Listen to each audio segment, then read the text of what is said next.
Chers confrères, vous appartenez à notre société depuis le 9 mai 2003, date de votre élection.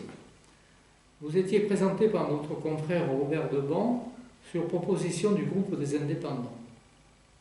Rien d'étonnant à cela, puisque votre père est protestant et votre mère catholique.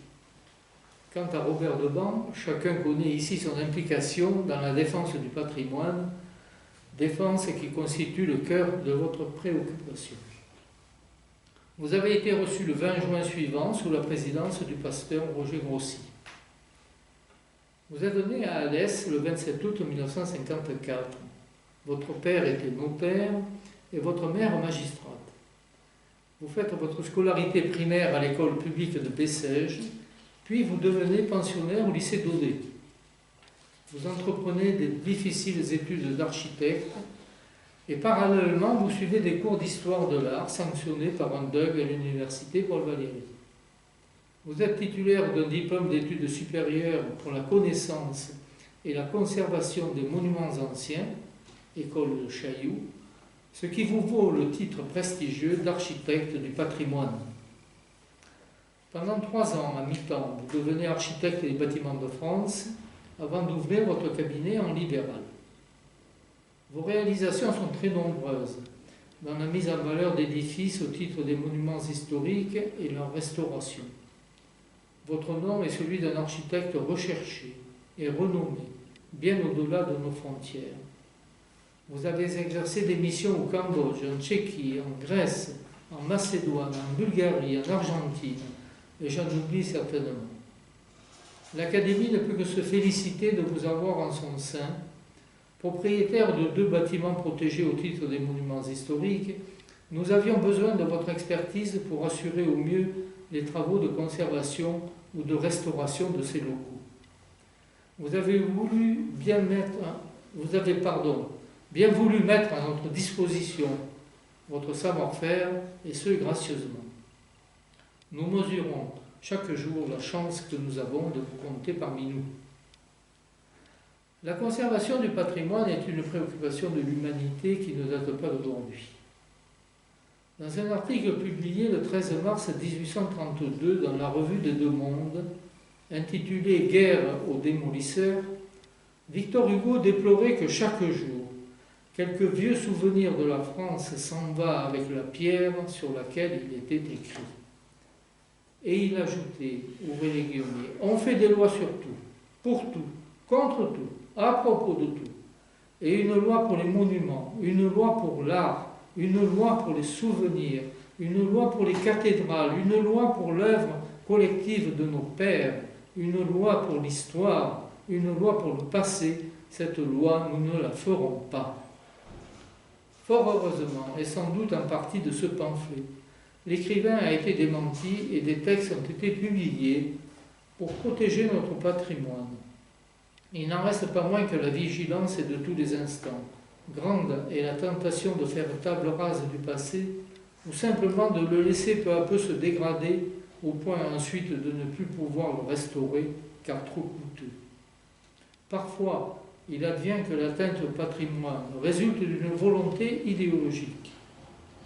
En 2016, la Cour pénale internationale, pour la première fois, a condamné un membre d'une organisation terroriste pour avoir dirigé intentionnellement des attaques contre 10 des monuments les plus importants et les plus connus de Tombouctou, ville malienne inscrite sur la liste du patrimoine mondial de l'UNESCO. L'atteinte au patrimoine est un crime contre la culture, un crime de guerre. Une des missions de notre académie est par ses statuts est de veiller aux beaux-arts et donc à l'architecture de notre ville. Votre souci rejoint le nôtre. Lors de votre réception, vous avez défini ainsi votre métier. Ouvrez les guillemets. Nos villes sont inscrites dans des sites ou des paysages composés par l'histoire. La question qui se pose à nous est de savoir ce que l'on fait de cet héritage. Et c'est là le principal sujet de ma pratique. Quelle est l'histoire de nos villes? Comment se sont-elles constituées dans le temps? Que faisons-nous? Je propose à des municipalités ou à des promoteurs d'adopter des plans raisonnés de développement ou de réaliser des projets fondés sur la mise en valeur de ce patrimoine. Fermez les guillemets. L'Académie, constatant qu'en dehors du secteur sauvegardé, il y a un déficit de protection des quartiers urbains et d'une manière générale un défaut d'attention aux faubourgs datant des XVIIIe et XIXe siècles, a accompli une double démarche. Elle a tout d'abord dressé un inventaire identifiant des édifices présentant une sensibilité patrimoniale particulière. Ce document est achevé. Il comporte 667 pages et a été transmis aux édiles de la ville. Elle a ensuite entrepris une promenade dans les faubourgs de Nîmes, quartier par quartier, en regardant attentivement les façades des immeubles et des maisons et en détaillant leur histoire. Ce travail est toujours en cours. Il s'agit d'une sélection du diagnostic patrimonial des faubourgs. Bien entendu, vous avez non seulement participé à cette œuvre, mais en votre qualité d'architecte du patrimoine, vous avez en quelque sorte authentifié et labellisé cet immense recensement. Tous ces documents sont consultables sur notre site internet. Vous avez présenté 2 communications. Une première en 2005 sur la restauration que vous avez conduite à l'hôtel de Hourande à Bayonne. Une seconde le 3 octobre 2014 en collaboration avec notre consoeur Hélène de Rome, intitulée Patrimoine, point d'interrogation, regard à travers l'histoire de la ville. Aujourd'hui, vous nous proposez une promenade architecturale et urbaine sur l'avenue Jean Jaurès. Les Nîmois sont fiers de cette avenue que d'aucuns n'hésitent pas à comparer aux Champs-Élysées, remarquablement réhabilitée dans sa partie centrale par Jean-Michel Wilmotte. Vous vous intéressez non plus aux allées centrales, mais aux édifices qui encadrent de chaque côté cette avenue et qui recèlent des richesses que vous nous présentez. Nous vous écoutons. Monsieur le Président et chers amis, je tiens à vous remercier pour cet accueil un peu formel, mais qui fait chaud au cœur, et surtout pour les mots d'introduction que vous avez eu la gentillesse de m'accorder. Je profite de cette présentation pour remercier également notre secrétaire perpétuel, ainsi que nos consoeurs et confrères de l'Académie, et mon ami Michel Simon qui nous accompagne, Bernard Simon qui nous accompagne dans ce film. Je vous amène aujourd'hui à une promenade, je vous invite aujourd'hui à une promenade sur l'avenue Jean Jaurès, qui, comme vous le savez, présente des enjeux à la fois urbains, paysagers, qui sont relativement importants pour la ville de Nîmes.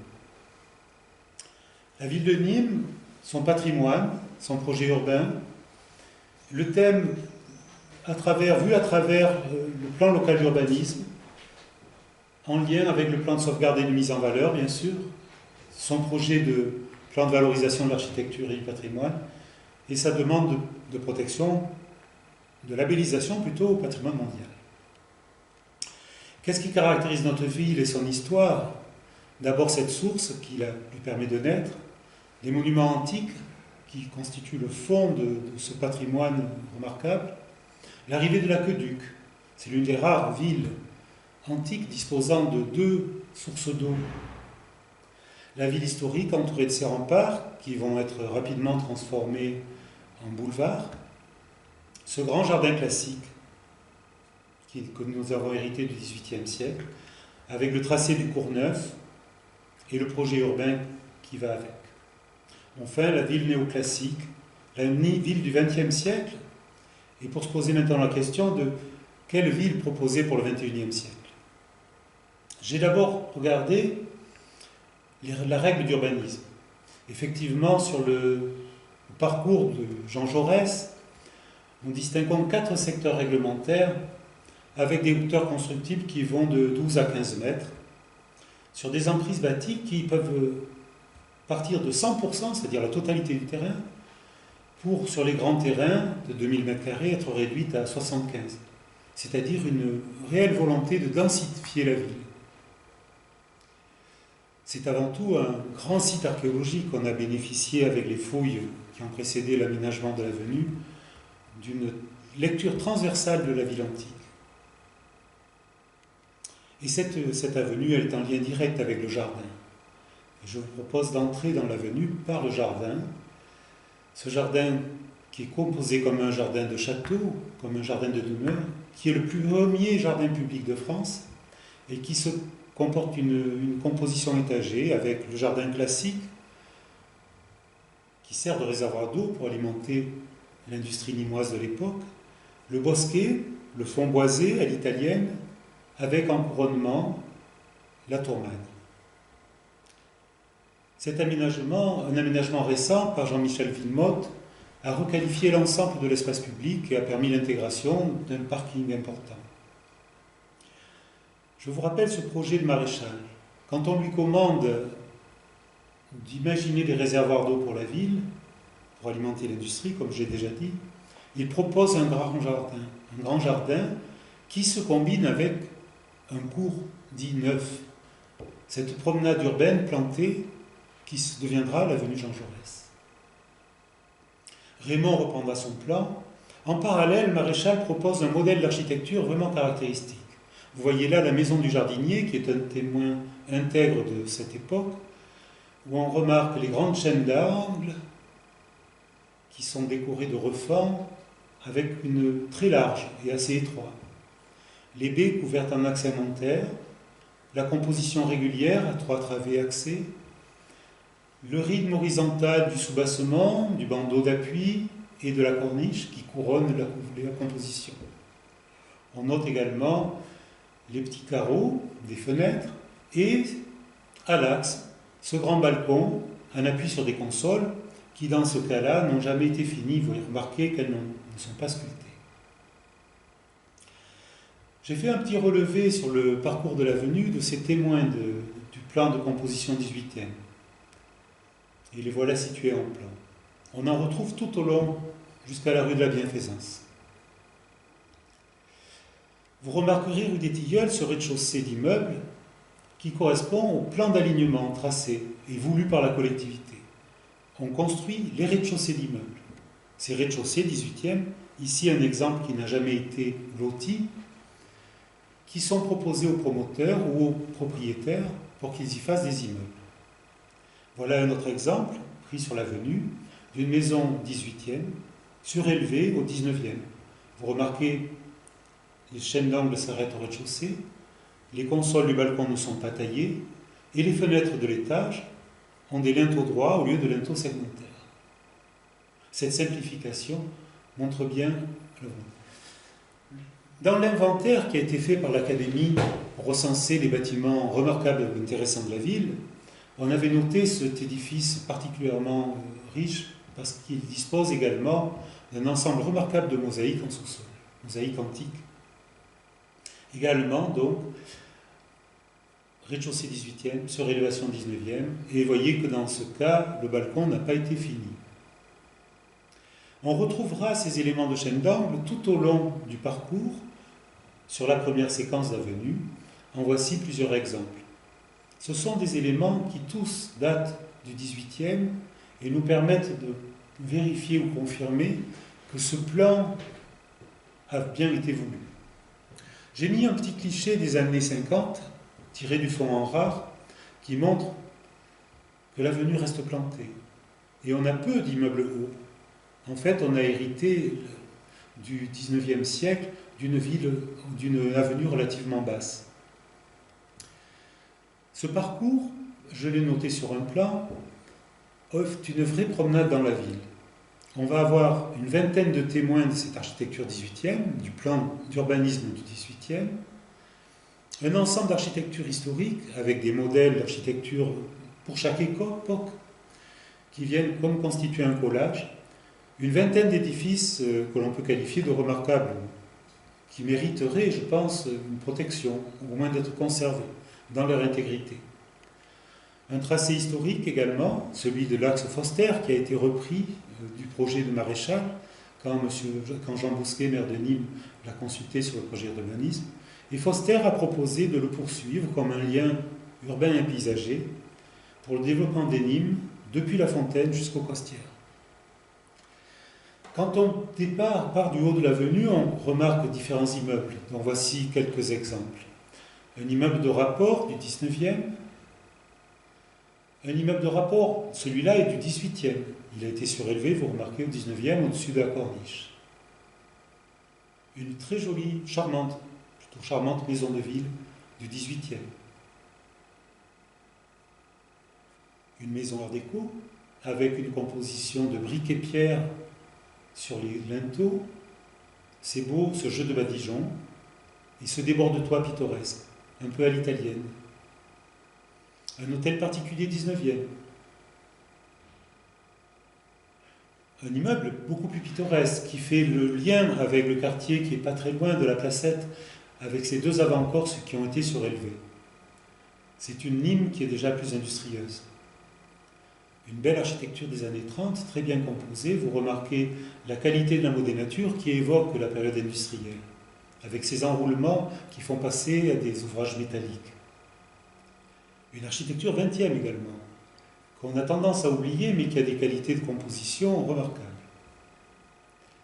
Un petit bâtiment, un autre bâtiment art déco, qui a fait l'objet d'une polémique récente, bien sûr, pour lequel un permis de construire a été délivré, permettant la construction d'un ensemble immobilier. Et c'est là justement l'une des questions que je voulais évoquer à travers cette présentation, c'est quelle évolution pour notre ville ? Puisque la ville se construit tous les jours à travers les époques, et chaque époque apporte son travail, sa qualité, son style. Voilà une maison de ville 19e. Une autre maison, une petite villa 20e siècle avec jardin. Un petit immeuble qui est traité comme une proue de paquebot. Vous remarquez ce travail qui est typique de l'époque moderne avec les années 30. Au sud, du numéro 88, une villa avec jardin, qui montre que cette avenue s'est faite dans la campagne. Elle a été tracée dans la campagne et certaines de ces maisons disposent encore d'un jardin d'agrément. Une maison de ville avec jardin également sur l'arrière. Un immeuble commercial avec une boutique certainement ou un établissement bancaire en rez-de-chaussée. Je n'ai pas l'histoire précise, mais on voit bien que les percements ont été faits pour recevoir, accueillir, travailler. Toutes ces architectures fourmillent de détails. En voici quelques-uns pris au hasard, entre des tailles de ferronnerie, des tailles de pierre de taille ou décoratifs, parfois de menuiserie. Et justement, ce parcours est peut-être l'occasion aussi de jeter un clin d'œil sur tous ces éléments. Un grand ensemble d'architecture 20e siècle qui est composé de 3 tours. Vous voyez les Gouales, Languedoc et Provence, juste devant le centre culturel.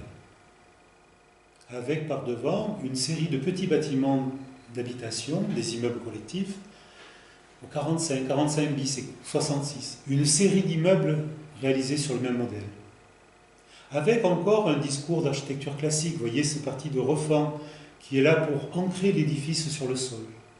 Et une composition rythmée d'horizontale, avec des travées régulières. Une architecture toute simple et sobre, mais qui n'est pas sans intérêt. 2 gratte-ciel qui luttent contre l'autre, presque à côté. Le lycée Camard, qui est un très bel ensemble d'architecture 20e. La place Jules Guesde, on est là dans le parti urbain, on sent un problème de couture, de finition. La ville, on est un peu plus loin dans l'avenue, la ville n'est pas vraiment constituée. On est à la limite entre la partie urbaine et la campagne, et ce carrefour urbain, qui demande à être requalifié et mis en valeur, mériterait une vraie composition, une vraie partie de mise en valeur architecturale. Des séquences qui sont parfois recomposées. Je me suis amusé à faire un petit croquis, vous voyez, d'une partie pour montrer l'anachronisme qu'il y a entre, sur la droite, un immeuble du XXe siècle, à gauche, un autre immeuble qui a été dessiné suivant un parti défini à l'époque de Jean Bousquet, et ces 3 petites maisons. Certaines séquences de l'avenue appellent des projets. Voilà ce type d'immeuble qui a été tracé, avec un tracé régulier, des portiques. Le plan avait été donné à l'époque de la reconnaissance de l'axe Forster. Et c'est un parti qui est intéressant parce qu'il a un gabarit qui est maîtrisé et des éléments de composition qui, comme pour les modèles du 19e, nous permettent de donner une régularité. À l'extrémité de l'avenue, on trouve des signaux urbains comme le monument aux morts et aux déportés, et le taureau qui finit le parcours. Tout ça pour évoquer que cet intérêt de l'avenue Jean Jaurès, pour moi, est pluriel, et on y retrouve des enjeux croisés. On a un intérêt historique, le tracé, l'évolution de la ville avec le plan du XVIIIe siècle. On a un intérêt aussi urbain avec cette grande composition d'un axe qui sera pris jusqu'au XXe siècle pour permettre le développement du Nîmes à venir dans les costières. C'est aussi au départ cette perspective sur la Fontaine et la Tourmagne, la promenade plantée qui reste une promenade urbaine agréable et un élément de confort pour la ville. Des ambiances et des paysages urbains différents. On a vu au long du parcours qu'on avait des ambiances qui évoluaient, qui étaient un peu un paysage urbain très constitué dans la partie haute qui devient moins cohérent dans la partie basse. Un collage d'architecture historique du XVIIIe au XXe siècle, des immeubles remarquables qui mériteraient d'être conservés pour leur style, leur caractère, comme des unicornes. Ces jardins arborés qui vont avec des lieux de résidence, qui correspondent bien à cette avancée de la ville dans la campagne et qui sont un élément de confort pour l'habitat actuel en vue de ce développement climatique. Des signaux urbains, on a vu plusieurs signaux urbains, donc la sculpture également qui est devant le centre culturel, des secteurs de projet, des séquences urbaines qui mériteraient d'être requalifiées. Et je voudrais surtout insister en conclusion sur la valeur sociale et culturelle d'un espace qui joue un rôle important dans la ville. Espace de cohésion sociale, de rencontres, les marchés, la brocante, les bistrots, les cafés qui sont le long de l'avenue. Autant d'éléments qui, à mon sens, participent de la valeur et de cette composante urbaine. Je vous remercie pour votre attention.